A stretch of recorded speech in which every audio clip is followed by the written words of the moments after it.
Bonjour Henri, comment ça va? Ah, t'as vu la fontaine? Ouais, j'ai vu la fontaine, ouais, oh là là, On c'est est près des magnifique. Champs-Élysées. C'est superbe, tu es magnifique. Alors, aujourd'hui, tu viens nous parler en 7 points, en moins de 7 minutes, Bah oui, beaucoup des moins gens, d'ailleurs. Hein. Des gens, des femmes ou des hommes à qui il arrive que des catastrophes. D'accord, c'est monsieur ou madame catastrophe? Oui, un peu parano quand même. Ok, alors en 7 points, d'ailleurs c'est le premier point, je crois. Non, le premier point, c'est il leur arrive que des ennuis. Ouais. C'est pas incroyable. Alors, enfin, tu te dis, c'est pas possible, ils ont la mouise ou ils sont un peu parano. Alors, quelques exemples. Ces gens-là sentent à l'avance qu'il va leur arriver un truc qui va pas. Par exemple, ils vont au restaurant, ils regardent la carte, ils voient quelque chose qui leur plaît bien, ils disent, je suis sûr qu'il n'y en a plus. Ou ils montent dans un train ou un avion, je suis sûr qu'il y aura un bébé qui va pleurer près de moi. Et fatalement, il y a un bébé près d'eux qui pleure. D'accord, donc ils sont carrément auto-prédictifs, quoi. Voilà, ils vont dans le métro, tac, ils viennent partir, et le prochain est à 10 minutes. Ils le ratent en permanence. Au restaurant, encore une fois, ils sont toujours servis les derniers.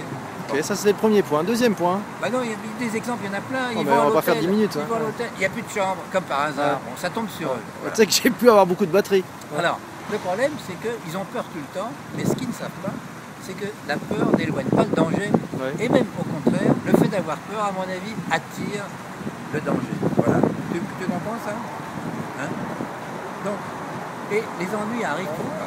Parce qu'ils sont pessimistes. Ils ont une tête de perdant, de loser, si tu veux. Et dans la vie, eh bien, quelque part, ils attirent ces ennuis, mais surtout, ils n'ont pas une attitude positive. Parce que c'est le point suivant. S'ils regardent dans une journée, dans une semaine ou dans un mois, tous les points positifs qui leur sont arrivés, mais il y en a plein. Simplement, ils ne retiennent que un ou deux négatifs. Et du coup, ils se disent, j'ai pas de chance, je suis pas né sous une bonne étoile. Donc ils regardent toujours le verre à moitié plein, eux. À moitié vide. Vide, pardon. Oui. Ouais, toi, tu es un gros buveur, hein, je vois. Bon, je t'en prie. Comment? Il n'y aura pas de montage. Comment Je laisserai comme ça, mais c'est un coup bas. Comment lutter? Comment lutter? Les gens partagent la chance, hein, on l'a déjà dit. Tout le monde est verni de la même manière. Donc, il n'y a pas de raison que sur quelqu'un tombe plus d'emmerdement que sur quelqu'un d'autre. Non. Donc, il faut accepter avec philosophie ce qui vous arrive et surtout être positif, avoir l'esprit positif. On a d'ailleurs tourné une vidéo, comme tu sais. Oui, comment c'est toujours positif. Et surtout, quand il vous arrive quelque chose, pas de jugement affectif. On juge les faits, mais pas trop d'émotion, parce que c'est là où on a mal. Alors, donc dénombrez, comme je le disais à l'instant, tout ce qui vous arrive d'une manière positive, parce que c'est important, et surtout, alors c'est le point de la conclusion, on va dire ensemble. C'est déjà à la conclusion, hein? Mais oui. Oh, t'as speedé, mais c'est superbe. Et bon, tu vas dire avec moi, je garde le moral. Je garde le moral. Alors, 1, 2, 3. Je garde le moral. Je garde le moral. Je garde le moral. Je garde le moral. Je garde le moral. Et quand tu l'auras dit 8, 10, 1000 fois, 10 000 fois, tu seras The Voice.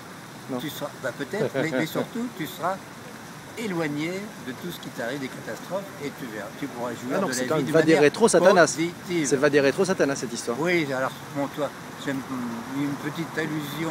Satanas et Diabolo, ouais. Hein, Satanas et Diabolo. Satanas et Diabolo. Allez, salut Henri. Merci, BBC. Merci de ça. Me dis pas que t'as oublié un truc. Non, mais je voulais te raconter une petite histoire, mais tu me presses. Une blague? Oui, une blague, c'est le coup du cric.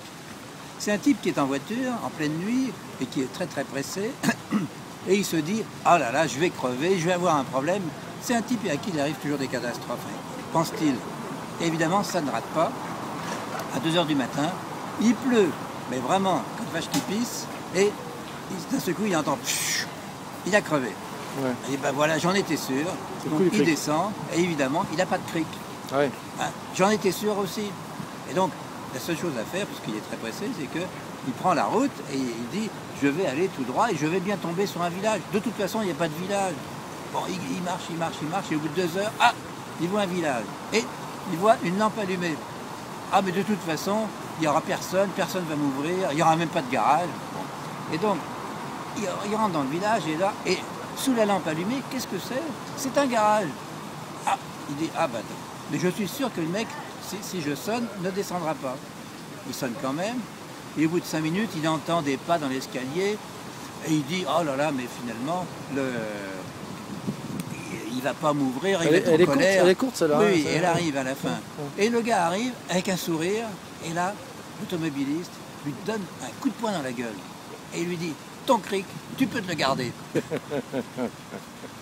voilà. C'était simple, hein.